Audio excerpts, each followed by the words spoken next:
Si favoleggiava dall'archivio di Monelli. So che bocca scheda tutto il buono che gli capita sotto mano. Ezio Mauro, per parlare di un giovane dal sicuro avvenire, si sta costruendo un archivio. Ma i giovani di solito sono refrattari, forse perché archiviare comporta un lavoro doppio. Leggere e poi scegliere ciò che si vuole conservare. Parlo dei giovani giornalisti in generale, quelli di oggi come quelli di ieri. Quando Feltrinelli morì sul traliccio di Segrate, era il marzo del 72, Ronchey, allora direttore della Stampa, mi chiese una biografia dall'editore. Lunga una pagina, mi andò bene perché avevo nel mio archivio personale una buona busta, Feltrinelli, Gian Giacomo.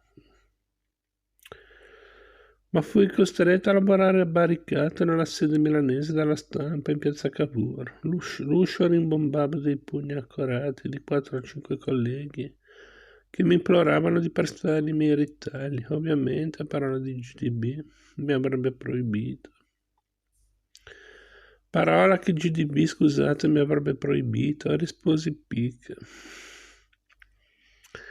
Miseria del giornalismo generico, da inviato speciale tuttofare, non solo, a ficcare il naso nei pollai delle galline specializzate talvolta si scopre di peggio. Ecco che cosa pensa l'economista Luigi Spaventa della retroterra culturale delle redazioni economiche italiane. La mia ultima notazione riguarda l'assoluta insufficienza del processo di selezione e formazione del personale delle redazioni economiche in relazione agli specifici requisiti richiesti. La competenza ce la si fa sul campo,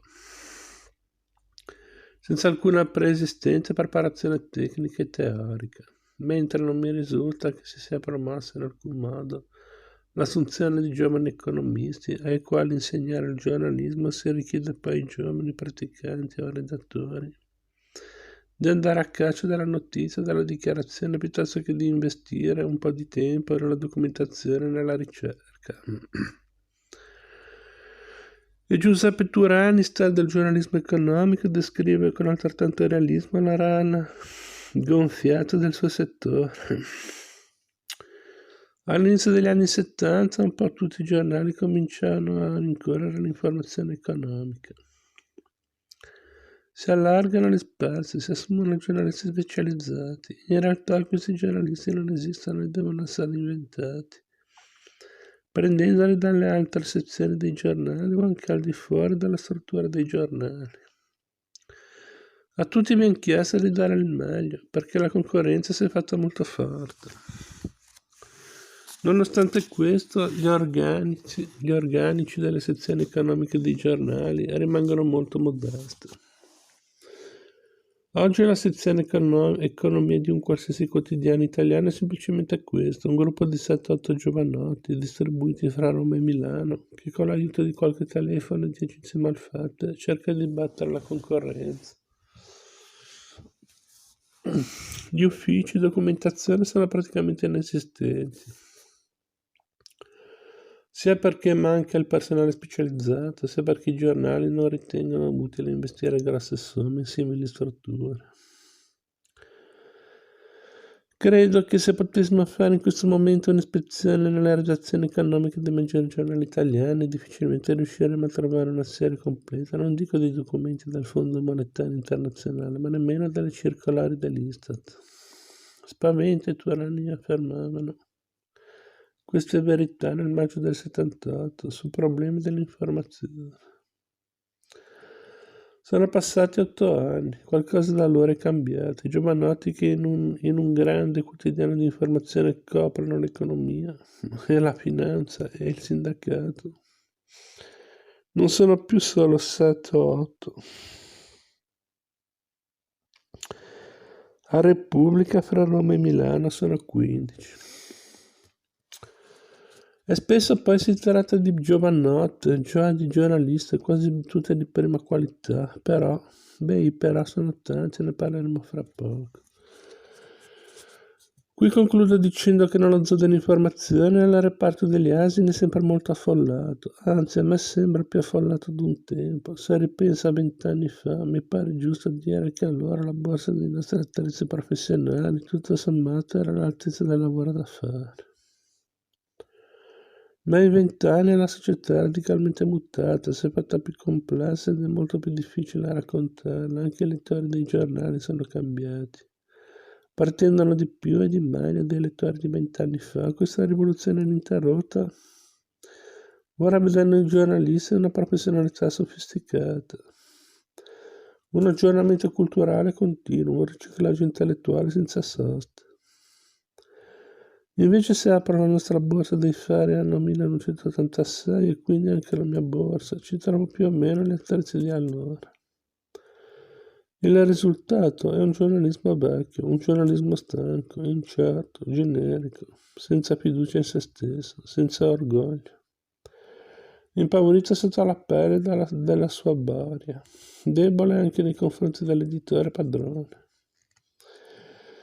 E per finire un giornalismo pronto a cedere, propenso al conformismo, poco libero.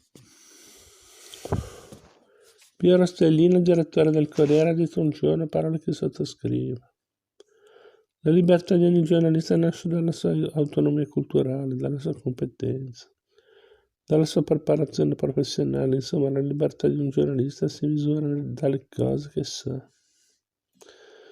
Non è tutta la verità, ma è certamente una parte della verità. Già, sono molte le cose che noi soldati di cartapesta dell'esercito dell'informazione non sappiamo.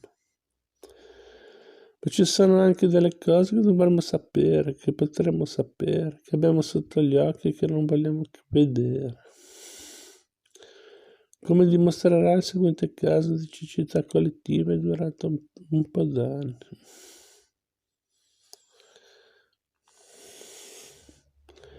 Diciamo quasi 5 anni.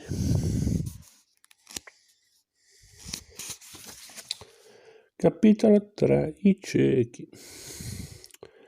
Un'autocritica a metà. C'è un'autocritica mia di tutto l'establishment, di tutto il giornalismo indipendente. Per almeno 3-4 anni abbiamo avuto tutte le possibilità di capire che cos'era questo terrorismo e di stabilire anche dei legami informativi. Il mondo del terrorismo non è poi chiuso ermeticamente, invece ci siamo fatti prendere da un peccato di presunzione. Eravamo talmente convinti che in Italia non sarebbe cresciuta né una forza seria a sinistra del PCI né un'opposizione armata. 1978. Abbiamo dovuto fare la nostra seria autocritica. Nei primi anni abbiamo nettamente sottovalutato il terrorismo di sinistra. C'è stata una serie di equivoci e di illusioni. Noi giornalisti, democratici impegnati a fondo sulla pista delle trame nere, posti quasi ogni giorno di fronte agli inganni, alle provocazioni, alle minacce del terrorismo di Stato, non volemmo credere alla serietà e al peso delle prime informazioni terroristiche. 1979. Insomma, l'informazione sulle Brigate Rosse parte male anche perché la stampa ci mette poca buona volontà. La conservatrice accetta immediatamente il cliché del brigatista, delirante o assassino, e non va più in là dei comunicati di polizia. La stampa democratica impegnata nella denuncia delle stragi di Stato, del golpismo di destra, rimuove finché può l'esistenza di un terrorismo rosso. Si libera dei sovversivi come di provocatori. 1985.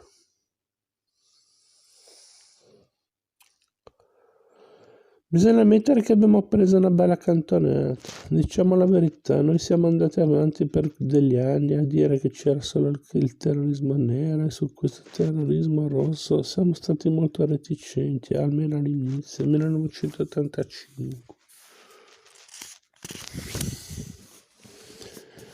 Sono parole di Giorgio Bocca, pronunciate o scritte in epoche diverse. L'autocritica esplicita è dunque giù il cappello, ma non convince che a metà. Giampaolo Pansa, carte false.